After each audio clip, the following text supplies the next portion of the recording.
Bismillahirrahmanirrahim. On the demand of Jaideep Dansena, prove that vector है ये tau vector is equal to r vector cross f vector. यहाँ पर tau जो है वो मोमेंट को डिनोट करना है, यानी टॉर्क ऑफ फोर्स को डिनोट कर रहा है, और r किसी पॉइंट जिस पॉइंट के उस पॉइंट का पोजीशन वेक्टर है जिस पर फोर्स अप्लाई होगा, यानी उस पॉइंट पर जिस पर फोर्स की लाइन ऑफ एक्शन पास हो रही होगी, और यहाँ पर एफ फोर्स है। तो इसको हम अभी और भी तरीके से बता देंगे, यानी लेट कर लिया होगा इसमें दैट जो वेक्टर एफ है वो एक फोर्स है, V a force, F force है, और वो एक्ट कर रहा होगा, acting in A given direction, यानी किसी डायरेक्शन में वो लगा होगा। इसको हम अभी दिखा देंगे डायरेक्शन, एंड लेट आर, जो यहाँ पर आर है वो उसको भी हमने मान लिया, बी दी पोजीशन वेक्टर। ये एक पोजीशन वेक्टर है किसी पॉइंट का, पोजीशन वेक्टर ऑफ पॉइंट, एक पॉइंट इसका नाम दे दें P, on the line of action of force F force के जो लाइन ऑफ एक्शन है उस पर ये पॉइंट किसी जो पोजीशन वेक्टर होता है किसी की रिस्पेक्ट में होता है, तो ये ऑरिजिन के रिस्पेक्ट में होता है with respect to an origin O. तो अभी तक जो भी हमने बोला है उसको यहाँ पर बना भी देते हैं। सबसे पहले तो हम ऑरिजिन बना देंगे ओ, और एक फोर्स कोई बॉडी होगी जिस पर, या यहाँ पर कोई पॉइंट ले लें जिस पॉइंट पर ये फोर्स लग रहा होगा, यानी बॉडी पे फोर्स लग रहा होगा, तो उस फोर्स को हम देखेंगे कि इस पॉइंट से होकर जा रहा है, उस पॉइंट को हमने P ले लिया, और इस P को जब हम ज्वाइन करेंगे इस O से, तो यहाँ पर जो OP आएगा वो इस P का पोजीशन वेक्टर कहलाएगा O के रिस्पेक्ट में, और ये फोर्स यहाँ पर लगता हुआ नज़र आ रहा है। और देख रहे हैं कि यहाँ पर R और F के बीच में दो एंगल बनते हुए नज़र आ रहे हैं, ये और ये। तो इसमें जो छोटा एंगल होगा उसको हम माना कि थीटा इसको ले लेंगे। मीन्स जब हम R को प्रोड्यूस करेंगे, आगे बढ़ाएंगे, तो इसके बीच में जो एंगल होगा R और F के बीच में, उस एंगल को थीटा, क्योंकि दो लाइनें जब कट करती हैं तो आमने सामने के एंगल वर्टिकल एंगल होते हैं, वो यहाँ पर है। और इस चीज़ को हम अभी एंगल को फिर हम बता देंगे। और एक्चुअल में ये जो प्रूव करने को हमें बोला गया था कि प्रूव करें, तो इसमें मैं प्रूव करने को कुछ भी नहीं, क्योंकि ये तो मोमेंट की, यानी टॉर्क की और टॉर्क ऑफ ए फोर्स की एक डेफिनेशन होती है, यानी ये डिफ़ाइन किया जाता है अपने आप में कि ये एक्चुअल में किसी भी बॉडी, जैसे हम ये अपना स्पेन को ले लेते हैं, तो इस बॉडी की किसी पॉइंट या एक्सिस के अबाउट जो घूमने की जो टेंडेंसी होती है, अगर इस पर एक फोर्स लगाया जाए तो ये उस पॉइंट के अबाउट घूमने लगेगा। तो घूमने की जो टेंडेंसी होती है उसको डिनोट किया जाता है जिस क्वांटिटी से, उसको मोमेंट या टॉर्क क्यों बोलते हैं, और इसको टॉस से डिनोट करते हैं, और ये एक वेक्टर क्वांटिटी होती है। इसकी डायरेक्शन के बारे में भी बात कर लेंगे, लेकिन यहाँ पर ये बताना है कि ये जो है कोई फार्मूला ऐसा नहीं कि हम लेफ़्ट हैंड साइड लें और राइट हैंड साइड, या राइट हैंड साइड लें और लेफ़्ट हैंड साइड ले आएँ। ये टॉर्क जो एक क्वांटिटी होती है वो इस तरीके से डिफ़ाइन की जाती है। और ये होता क्या है कि हमने भी बताया कि ये किसी बॉडी की किसी लाइन या पॉइंट के अबाउट जो घूमने की टेंडेंसी होती है, यानी घूमने की जो प्रवृत्ति होती है, उसको डिनोट करता है ये टॉर्क। और जो डिफ़ाइन किया जाता है इस तरीके से आर क्रॉस ऑफ। अभी आ कैसे जाता है, हालांकि उसकी डेफिनेशन तो दूसरे तौर पे भी हम लोग देते हैं, तो इसको और डिफ़ाइन करके लिख देंगे, दी मोमेंट ऑफ, इसे टॉर्क भी बोला गया, या हम पूरा नाम लिख दें, और torque of the force, moment of force या कह देंगे टॉर्क ऑफ फोर्स। और फोर्स क्या है? एफ है।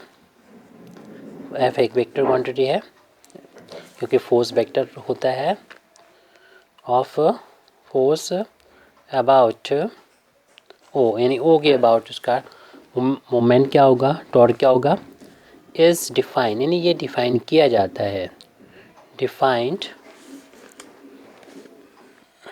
टू वी, यानी इस तरीके से डिफाइन किया जाता है कि इसे टो से पहले तो हम डिनोट करेंगे, एक लैटिन ये लेटर है, उसके ऊपर वेक्टर लगा देंगे क्योंकि वेक्टर क्वांटिटी होती है। और इसमें आर जो जो यहाँ से यहाँ तक की लेंथ होती है, हालांकि ये वेक्टर है, इसकी जो लेंथ होगी ओनली, डायरेक्शन को छोड़ दें, सिर्फ length.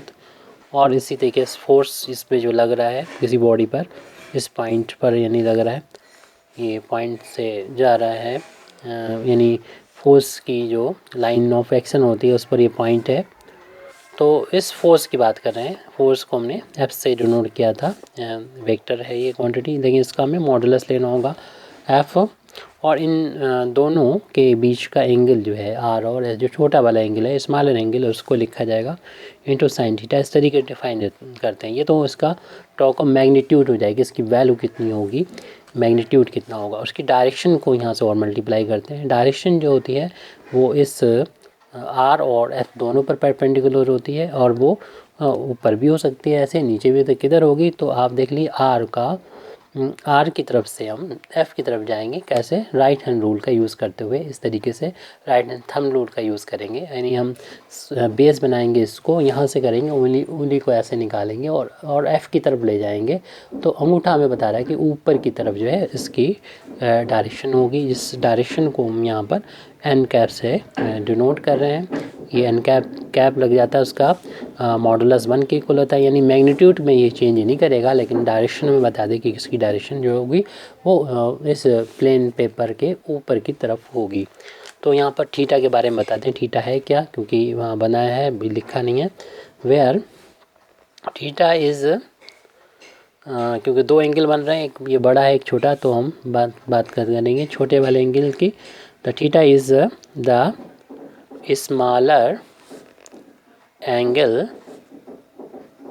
Between R vector and force जो एफ है वो उसके बीच में। और एन कैप आया, उसके बारे में बता दें। And n cap is a unit vector होता है ऐसा जिसका मॉडुलस 1 के इक्वल होता है, उसे यूनिट वेक्टर बोलते हैं, यूनिट वेक्टर। और ये ऐसा होता है, इसकी डायरेक्शन जो होती है वो भी बता दें। इन ए डायरेक्शन, इसकी डायरेक्शन बता दें कि इन ए डायरेक्शन परपेंडिकुलर टू, इनकी डायरेक्शन जो होती है वो परपेंडिकुलर होती है, परपेंडिकुलर टू बोथ, यानी दोनों के परपेंडिकुलर होती है। वो कौन, किसके, आर के और एफ, जो दोनों वेक्टर्स हैं, आर और वेक्टर दोनों परपेंडिकुलर होती हैं। इन द सेंस, यानी हमें किस सेंस में लेना है, नीचे होगी ये या ऊपर होगी, इन सेंस ऑफ राइट, क्योंकि ये परपेंडिकुलर जो है ऊपर के सेंस में भी हो सकता है और नीचे भी हो सकता है, तो इसलिए बता दिया राइट हैंडेड जो screw right handed screw motion, यानी जब हम राइट हैंड स्क्रू जब ऐसे घुमाते हैं तो वो चलता है जिस डायरेक्शन में, ऊपर की तरफ चलता है। कोई भी आप स्क्रू ले लीजिए, ऐसे घुमाएंगे तो वो ऊपर की तरफ चलेगा, तो इसलिए यहाँ पर लिखा है राइट हैंडेड स्क्रू मोशन, क्योंकि ऐसे ही होते हैं स्क्रू ज़्यादातर, मोस्टली स्क्रू मोशन और when R is rotated into F means ये हुआ कि हम ये R है, R से शुरुआत कर रहे हैं, R से F की तरफ बढ़ रहे हैं, ये F है तो R से F की तरफ ऐसे जाएंगे तो राइट हैंडेड मोशन का जब यूज़ करेंगे, स्क्रू मोशन का यूज़ करेंगे तो इसकी डायरेक्शन ऊपर की तरफ होगी। तो यहाँ पर इतना लिखने के बाद इसको इक्वेशन नंबर हम 1 डाल दें। और हम लोग जानते हैं vector product of R and F defined by, और वेक्टर प्रोडक्ट जो होता है उस तरीके से डिफाइन किया जाता है, आर क्रॉस एफ की जो वैल्यू होती है वो आर का मॉडुलस इंटू एफ का मॉडुलस, जो सिंपली आर और एफ से डिनोट करते हैं। वैसे तो आर का मॉडुलस का मतलब हो जाएगा वेक्टर आर, जिसे सिंपली आर से डिनोट किया। एफ का मॉडुलस मीन्स एफ, जैसे पहले भी हम लोगों ने यहाँ पर यूज़ भी कर लिया था डायरेक्ट। और इसकी हम लोग जानते हैं इन दोनों वेक्टर के बीच का जो एंगल होता है उसके साइन, और फिर इन दोनों पर परपेंडिकुलर वेक्टर। लेकिन वही अभी स्क्रू हैंडेड रहा तो वही एन कैप यहाँ पर आ जाएगा कि आर से हमें एफ में जाना है और स्क्रू हैंडेड लॉ का यूज़ करते हुए तो वो इतने के बराबर हो जाएगी। अब हम इक्वेशन नंबर 1 और 2 का राइट हैंड साइड देख रहे हैं कि दोनों का राइट हैंड साइड जो है वो सेम है, क्योंकि ये आर क्रॉस एफ की डेफिनेशन यही है और ये टॉ की डेफिनेशन भी ये है। तो ये दोनों डेफिनेशन को बस यहाँ पर मिला के रखना है और हम कह सकते हैं इक्वेशन नंबर 1 और 2 से कह सकते हैं कि जो टॉर्क होता है टॉर्क यानी मूवमेंट जो होता है टॉ, वो वेक्टर आर और एफ का क्रॉस प्रोडक्ट होता है। तो ये कोई कहना चाहिए कि डेरिवेशन इसको हम नहीं कहेंगे कि हमने इसको प्रूव कर दिया, बस एक डेफिनेशन का यूज़ किया है और इससे हमने इसके बराबर रख दिया है, जिसमें पहले से ही टॉर्क इस तरीके से डिफाइन था जो कि आर क्रॉस एफ के ही इक्वल होता है, यानी कोई बड़ा डेरिवेशन नहीं है, बस ये इसकी टॉ की डेफिनेशन है, ये दो वेक्टर के वेक्टर प्रोडक्ट की डेफिनेशन और दोनों की वैल्यू सेम है, इसलिए इसको बस बराबर कर दिया। बस इतना छोटा सा ये प्रूव है। Thank you very much indeed for listening me. वाखिर दावाना अल्हम्दुलिल्लाहि रब्बिल आलमीन।